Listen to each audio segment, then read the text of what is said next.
There's the main road to Beatty, and we are only about 8 miles beyond Beatty toward Death Valley. And there's the road to Death Valley, goes over Daylight Pass. And here's a little stop that's pretty cool. It's the ghost town of Rhyolite. And you can see some of the mining operations, the Bullfrog Mine area and Montgomery Shoshone Mine are all in the hills around Rhyolite. And so we're gonna take a look at Rhyolite today and just discover what's there. This is the most elaborate town that ever existed in the early 1900s gold rush in the Death Valley area. So we're going to see a lot of buildings that are still there. Okay, here we go. Okay, we're in Rhyolite. Perhaps the most famous of the ghost towns from the mining era in the early 1900s. And we'll look at the buildings a little more closely, but what I want to do is I want to go up this hill to get a higher perspective. I remember going up this hill. There's a little trail behind behind that building up ahead. But I remember going up the hill a number of years ago and was surprised to look back down on Rhyolite and see all the streets mapped out. I mean, you can see the tracing of all the streets of this city.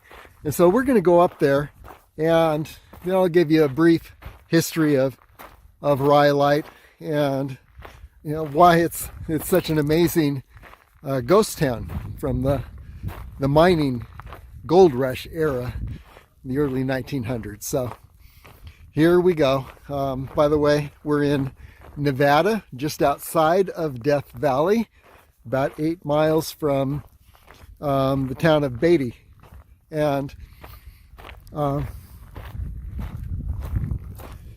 this is not in Death Valley Park, but most people that go to Death Valley Park find their way out to Rhyolite because it's so famous. And you see around you, you can see the hulks of old buildings. The population of Rhyolite during the glory years was in the area of between 5,000 and 10,000. And I'll be relating in just a little bit what features this town presented. I mean, this is a regular bustling city just for a few years, and then it just disappeared when the gold ran out. So here we go. Let's go up that hill right ahead. Well, as you'd expect, right above this gold town of Rhyolite, you see mine shafts in the hills here. They've been closed off because of the rotting timbers and the danger of a cave-in. And boy, that'd be a horrible way to spend your last moments on Earth, being trapped in one of those areas. Okay, so we're continuing on up. Okay, here's one aerial view of Rhyolite, and you can see different streets there, different town streets that are still very evident.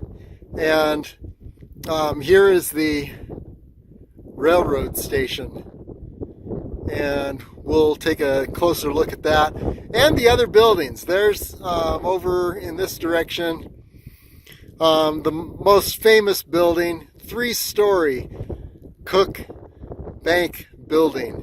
And there were a couple banks here in Rhyolite. And there are a number of other buildings, and every building that you see below has its own interpretive sign. I think this is a miner's cabin, and we'll take a closer look at these. But you can see in the distance up here, I believe this is the Montgomery Shoshone Mine, and you can see an opening up there in the center. And this was the mine that really spurred the establishment of Rhyolite and the gold rush that happened here in the early 1900s.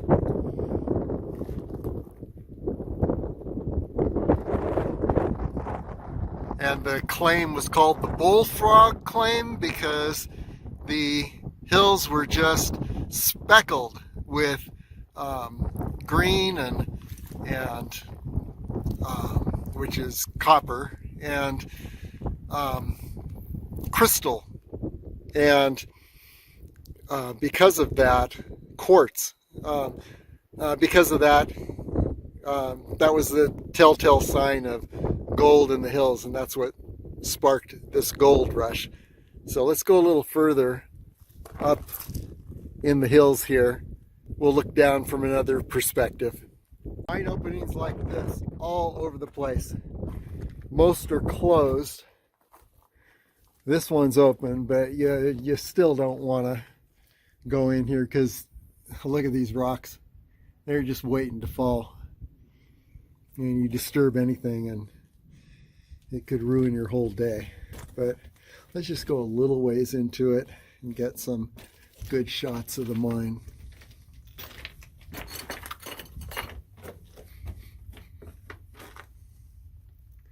And there you go. That goes way back there. Wow. Then we turn around and look out the opening, and you can see Rhyolite, and you can see the streets all laid out there the way they were originally.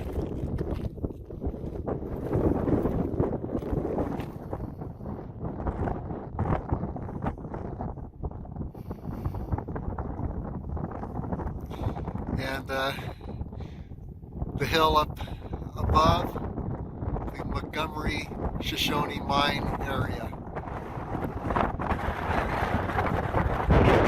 Yeah, 5,000 to 10,000 people.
Town streets still very visible, and then you can even see some streets above there toward the mountains. Yeah, this was totally populated. A lot of the buildings were wooden, and the wood was scavenged. I believe that one of the mining halls, actually the bar table,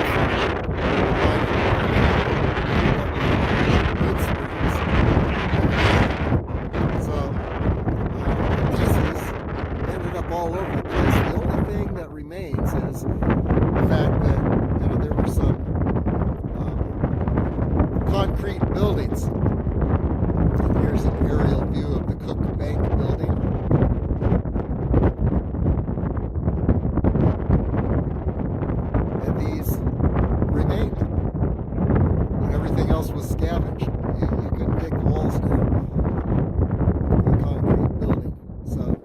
we have it, Rhyolite from above. Okay, as long as we're looking down on Rhyolite, let's get a little bit of a historic timeline. 1904, Death Valley prospectors Frank Shorty Harris and Ernest Ed Cross discovered gold in the original Bullfrog Rock, which is up in that area. And Shorty Harris, by the way, he's the one that discovered gold for the Eureka mine on the west side of Death Valley in the Panamint Range. This was much more lucrative here in this area. I don't know why after that he went to the other side of the Panamint Death Valley, but maybe he just liked to be alone or something. He sold his claim maybe and just wanted to prospect, because that's what he did. He wasn't a miner. Okay, so the Bullfrog, Amargosa, and Jumpertown mining camps were set up. Originally, it was a 2-tent mining camp called Rhyolite, named from the volcanic rock containing high amounts of silica. And that's the derivation of rhyolite. Okay, in 1905, that was all in 1904. In 1905, Rhyolite is still a tent site. The Montgomery Shoshone Mine, the district's largest mine, is discovered north of Rhyolite. And you see that up in the hill above. A group of claim owners in 1905 lays out the 36 original blocks of rhyolite, giving lots to miners to get the town started. So this was a town that was mapped out, 36 blocks. They were really expecting a lot of gold. Okay, Rhyolite's population soared to 2,000, and the first water system was installed in 1905. Okay, now then we move to 1906. The first railroad reached Rhyolite. More than 100 carpenters were constructing Rhyolite's buildings. If you can imagine 100 carpenters working on the buildings down below us here. Rock and concrete structures built, including the Cook Bank building, which you see right down in the center there, the 3-story building. Charles Schwab purchased the Montgomery Shoshone Mine for between $2 and $6 million. So he was expecting a lot more than that to come out of the mine. A miner, Tom Kelly, constructed a 3-room L-shaped bottle house made of 50,000 beer and liquor bottles held together by adobe mud.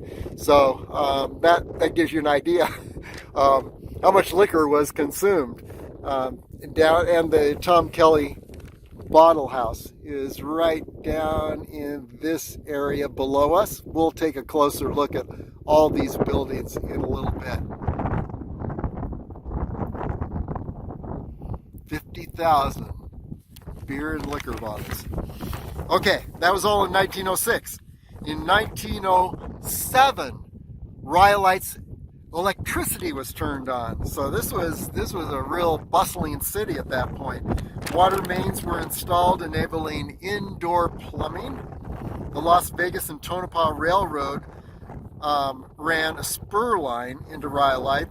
The Tonopah and Tidewater Railroad and one additional railroad were serving Rhyolite. So 3 railroads were serving this town, and there we're looking down at the railroad station. We'll get a closer look a little later.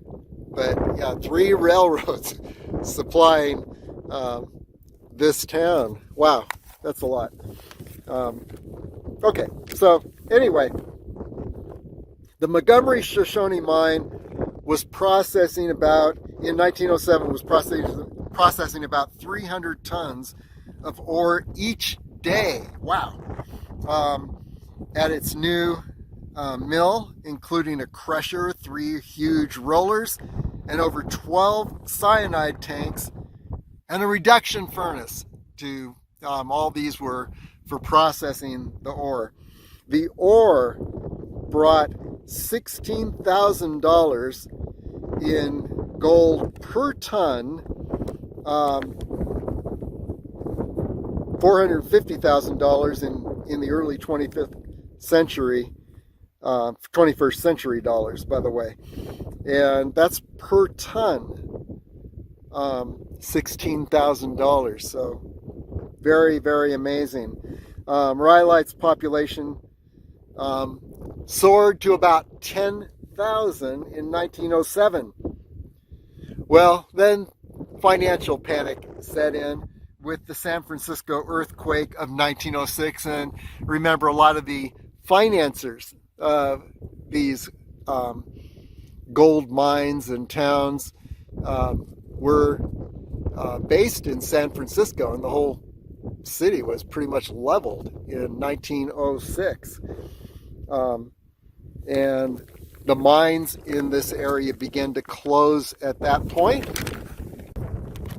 Okay, this is pretty amazing and unbelievable. Here are the features of the town of Rhyolite at its height in 1906 to 1907. There's the 3-story Cook Bank building with 2 vaults, Italian marble floors, mahogany woodwork, electric lights, running water, telephones, and indoor plumbing. There were 2 additional banks. There was a stock exchange for transportation, lodging, and entertainment. There was, of course, the train depot directly below. 4 daily stagecoaches, 19 hotels, and lodging houses. Can you imagine that? There are cities that are much larger that don't have 19 hotels. 16 restaurants, a public bathhouse, 3 public swimming pools, an opera house. Now get this, 53 saloons, 35 gambling tables. So this is an amazing, bustling metropolis here. And there was even a red light district.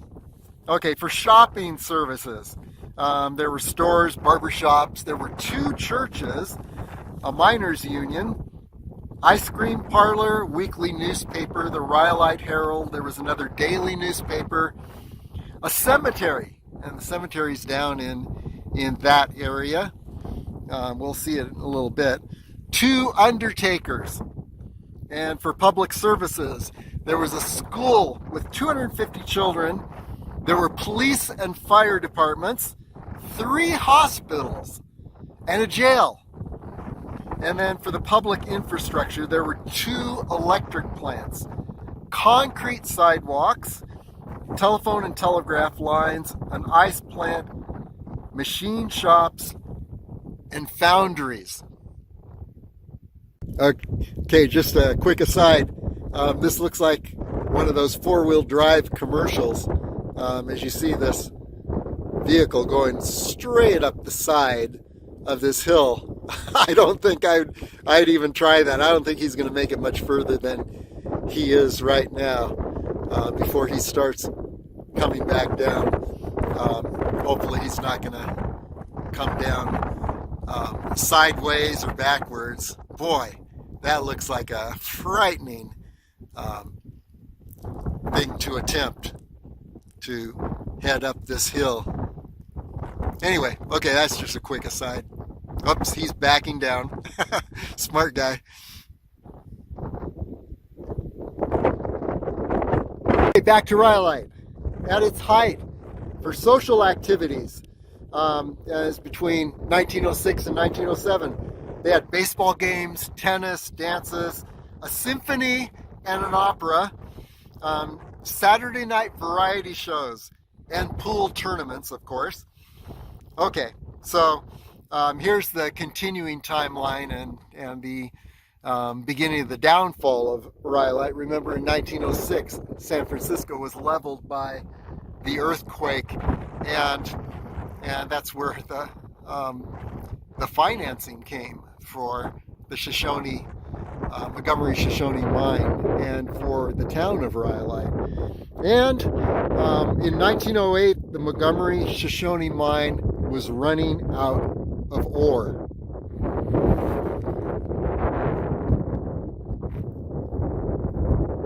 Let's get a better view here. Sorry about that. Okay, the Montgomery Shoshone Mine was running out of ore in 1908. In 1910, Montgomery Shoshone Mill production slowed down to $246,661. The Cook Bank, the Overbury Bank, and the other remaining bank closed in 1910.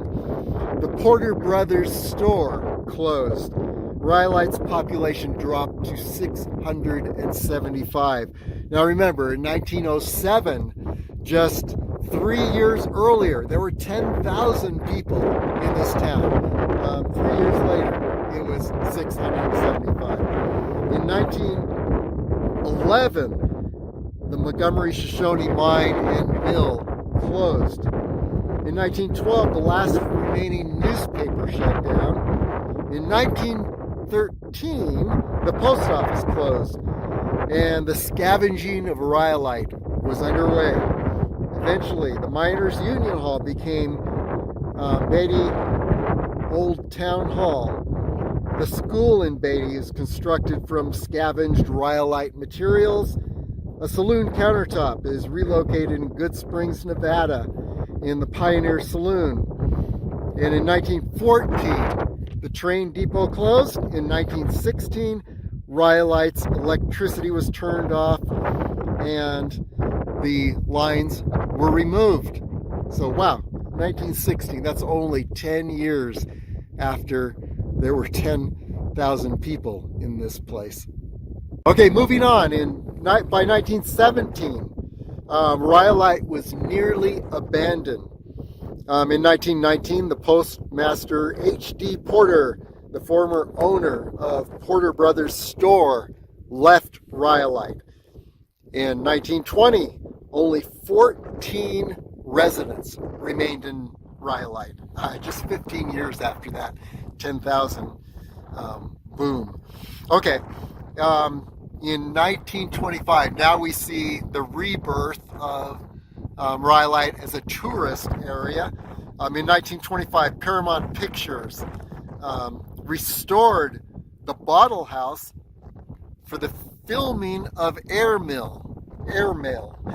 Sorry about that. It's a little windy and cold.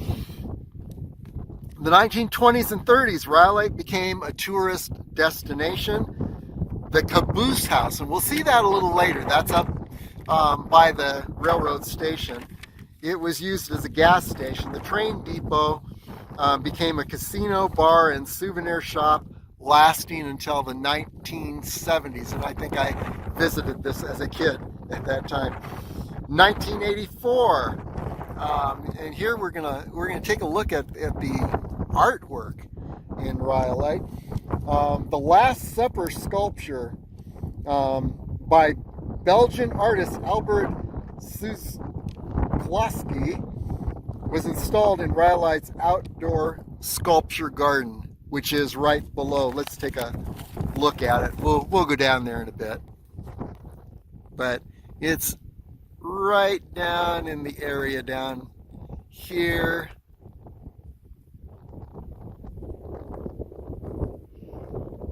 The outdoor museum.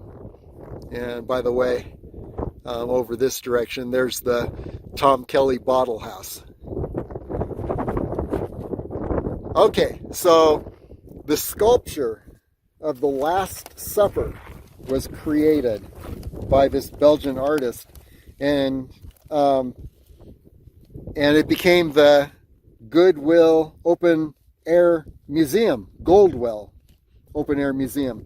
The life-size sculptures were created by draping plaster-soaked burlap over live models who stood under it till the plaster was stiff enough to stand on its own. That stuff gets hot. Plaster, as you're draped in burlap and plaster. Wow. Additional sculptures include Lady Desert, the Venus of Nevada, a cinder block sculpture by Hugo Harriman, a tribute to Shorty Harris by Fred Burvoitz, and a hard carved female version of a Kairos by Dre Peters. So that's the museum. We'll go down there in a bit. Early 2000s, the remaining buildings were the railroad depot. This is about 100 years after the height of Rhyolite. So the railroad depot, the Cook Bank building, concrete shell of a building at that point, which it pretty much is right now. On LasVegasAreaTrails.com, the Rhyolite page, I'll have some historic pictures of Rhyolite, and you'll see the Cook Bank building when it was new. The Porter Brothers store remained by the early 2000s.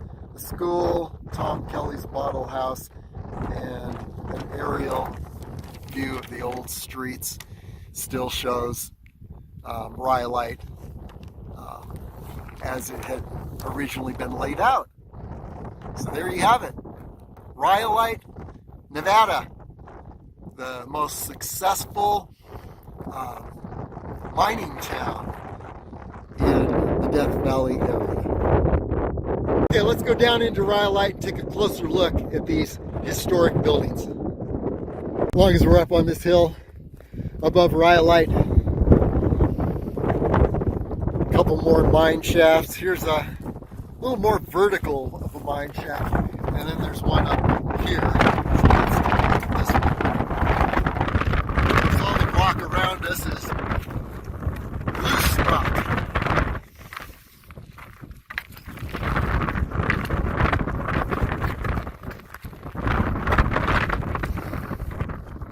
Okay, here are the warnings.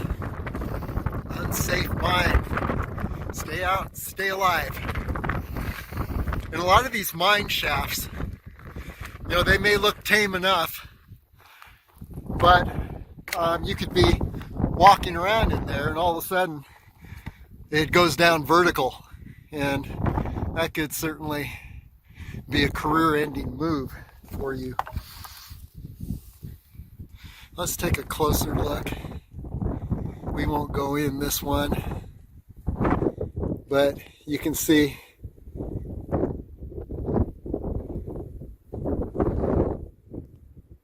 a little bit as it's lit up.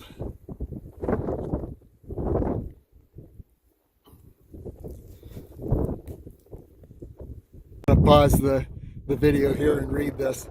It's Mona Bell's grave. This is not the real grave.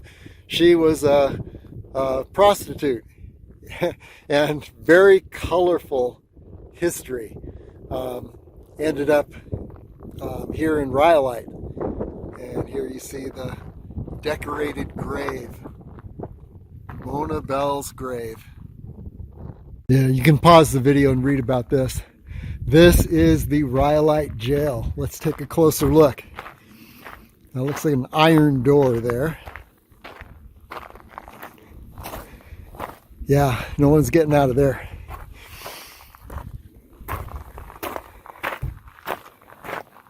Another iron door. Here it looks like somebody bent these bars. That's interesting. Yeah, there you are in the Rhyolite Jail. Yep, those are bent too. I don't think anyone could fit out of that.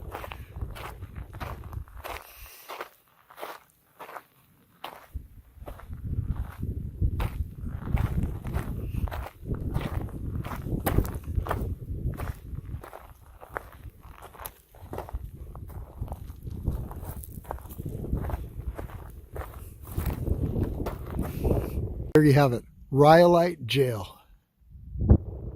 Pause the video and read about this. This is the red light district. And just within sight of the railroad station, train depot, is the red light district right here. Pretty amazing. Let's see what this building is over here. Okay, this is the miner's cabin. And you can pause the video if you'd like and read about the miner's cabin. And there's a picture of what it looked like at its height, but it's actually, maybe it was restored, but it's sure looking in good condition.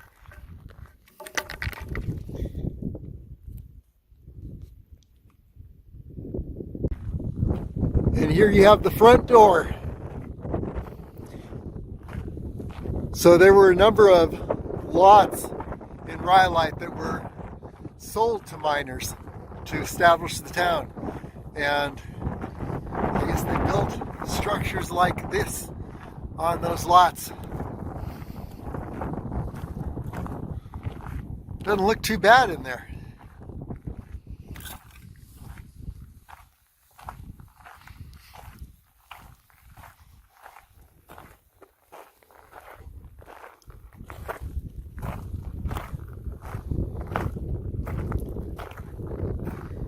So the back door, miner's cabin. We don't know what this was, but I would bet it's another miner's cabin. And you can see another structure just across the way here. One wall remaining.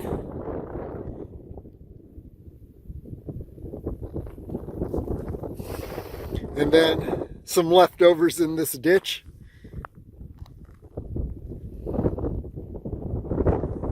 And here we have the basement of a couple structures.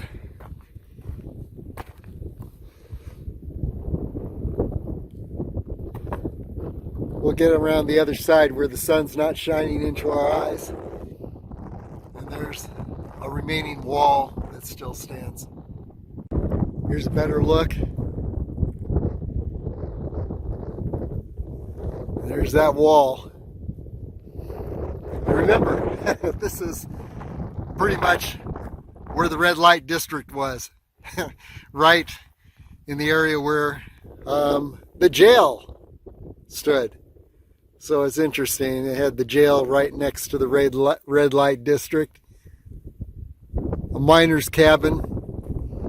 And then these buildings. So everything was pretty well mixed together into this town of Rhyolite. Let's head over to the train depot.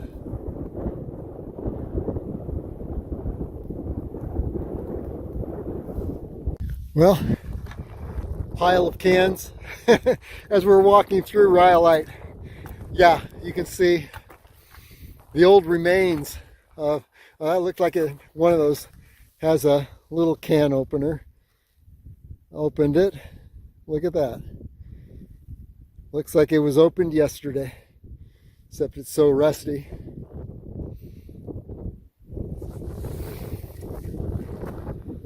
Closing in on the train depot, but oh, it's interesting. This just all the stuff that's littered around here, just left from the boom town of Rhyolite, from the boom days.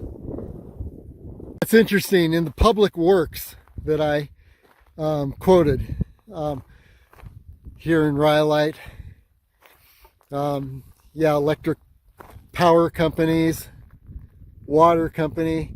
One thing that is missing is sanitation and a dump yard. So it looks like everyone just dumped things wherever they happened to be.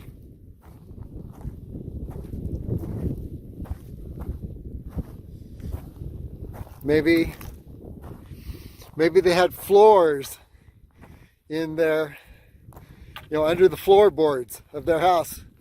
Just dump all the used cans. Because there was no junkyard that at least is mentioned, and so when that's the case, everything is fair game.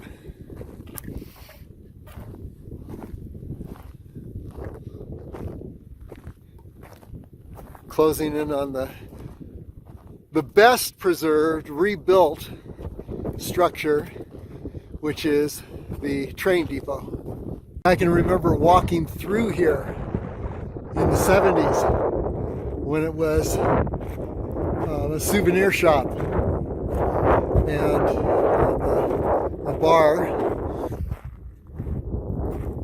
maybe a little restaurant, who knows. But now, yeah, it's totally fenced off. Rhyolite train depot.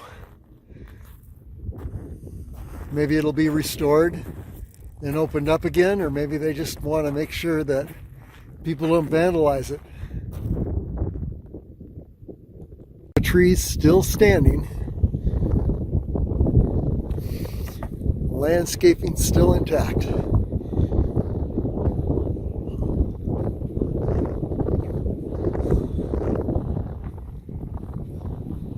Interpretive signs. You can pause the video.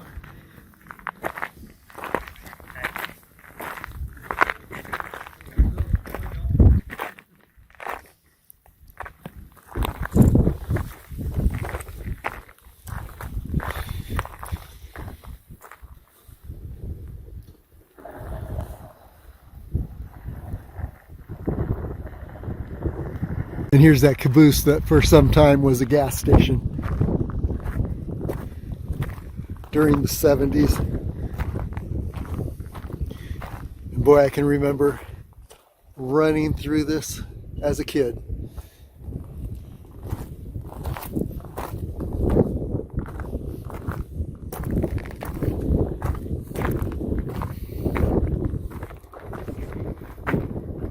That was so cool to be inside a caboose as a kid.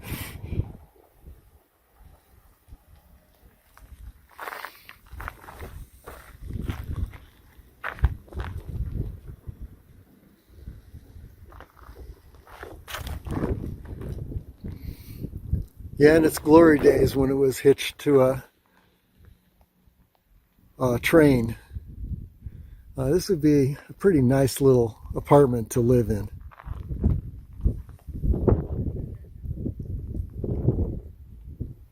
So there you have it, the caboose. Climb up on top of the roof while the train's going. That'd be fun to get that perspective in a moving train. You'd just be up there enjoying the view. Another miner's cabin up ahead.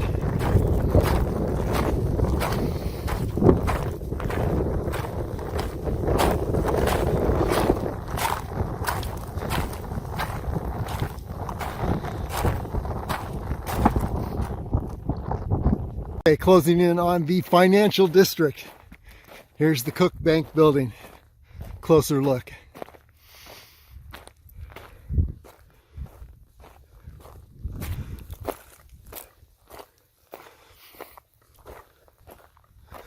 More elaborate than many modern bank buildings.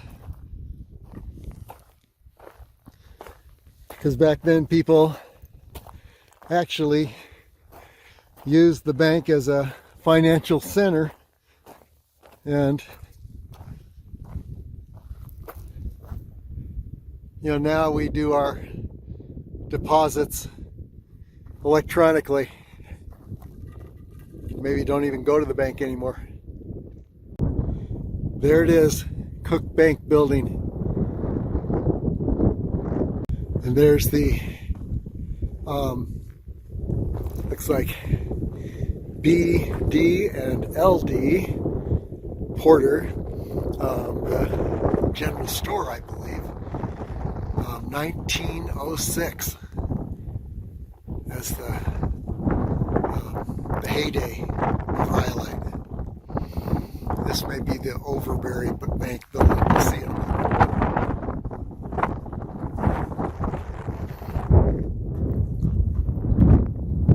Another view of the Cook Bank building in the sunset.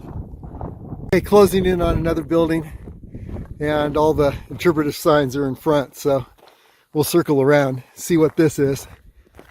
I would guess another bank building. There were 3 banks in Rhyolite, And the banks seem to have the most enduring structures due to their financial assets. And you want your bank to look very secure, and so that's why they were built so well. Shot as we circle around this building. Then of course more ruins in the area here. Look at how the bushes have just taken over as if nothing ever existed here. Sagebrush.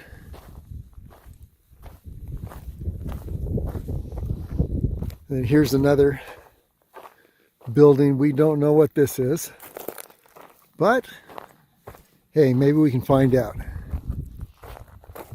Let's circle around the front of all these buildings.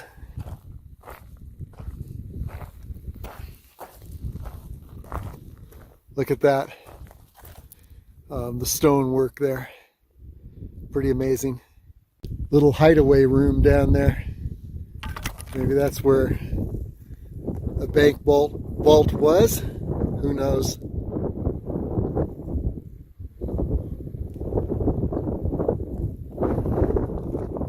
And there's the Miners Union Hall.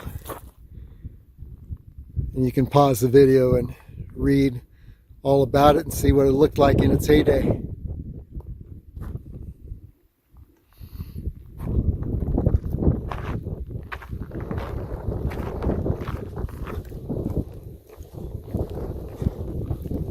Oh, interesting.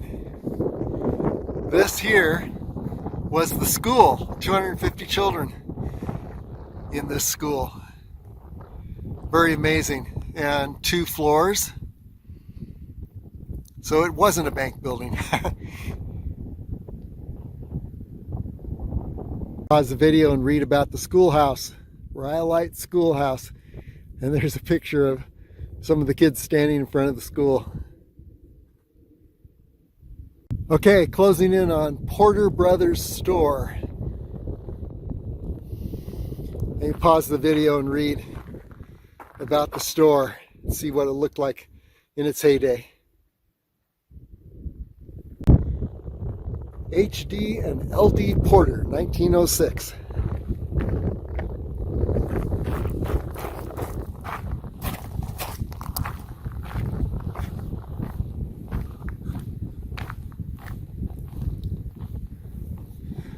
That's all that's left of it. And then we turn around this way, and the Overbury Bank building.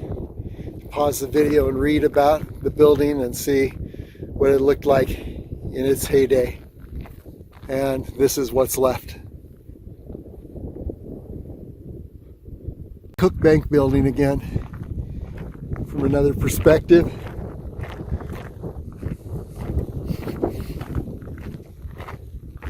Three-story. Oh wow, look at that. Just a little bit of brickwork still in existence up at the top. Wow, this must have been very elaborate.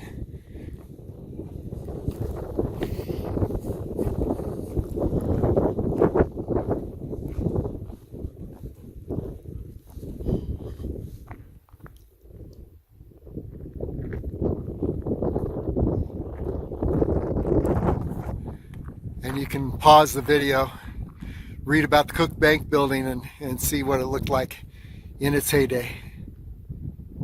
Okay, here we are at the Tom Kelly Bottle House. You can read about it here. Pause the video.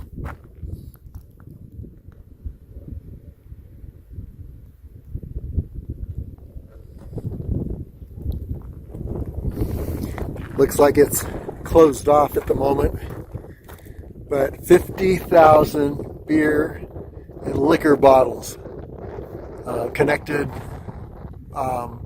by Adobe. So, yeah, pretty amazing.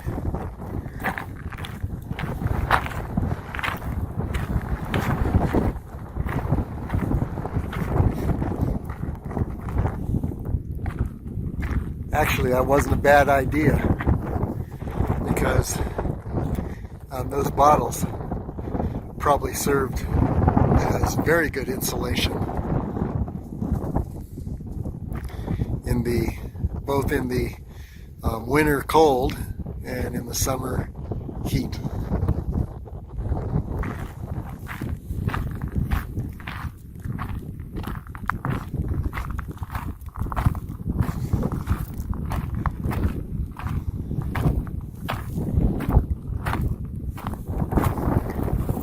There are a few decorations in the yard, a little landscaping, kind of cool. Looks like a little replica of Rhyolite. Very nice.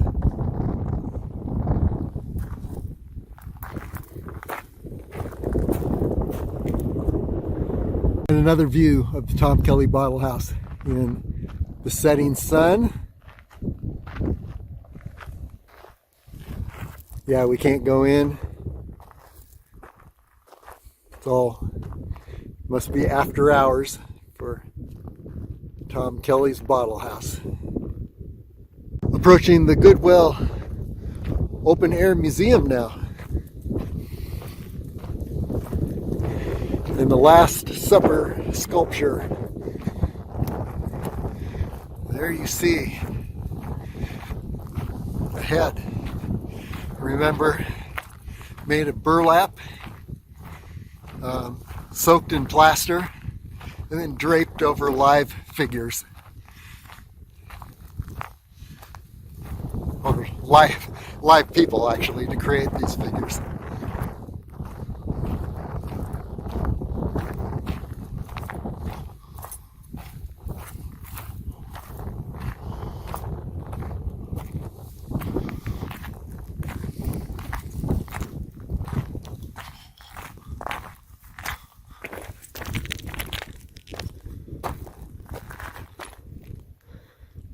What a piece of art. There you have the Last Supper sculpture in the setting sun. Okay, and there's a bicyclist.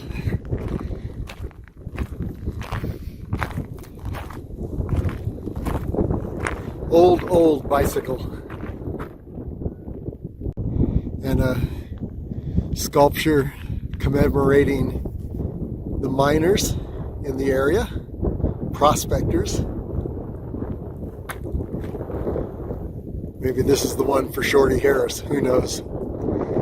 Fake bench.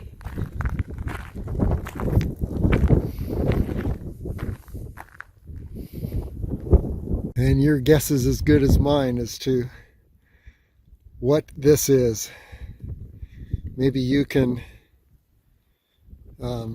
say.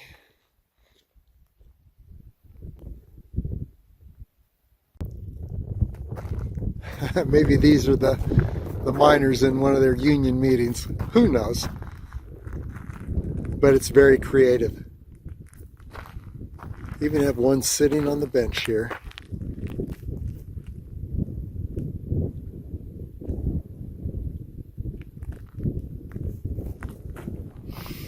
Guess if you're a sculptor, this is the place to create your work. Almost looks Native American.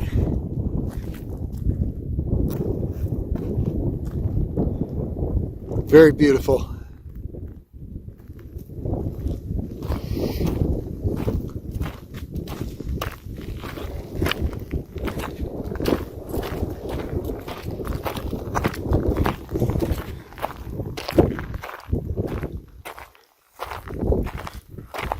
Fashioned from concrete block.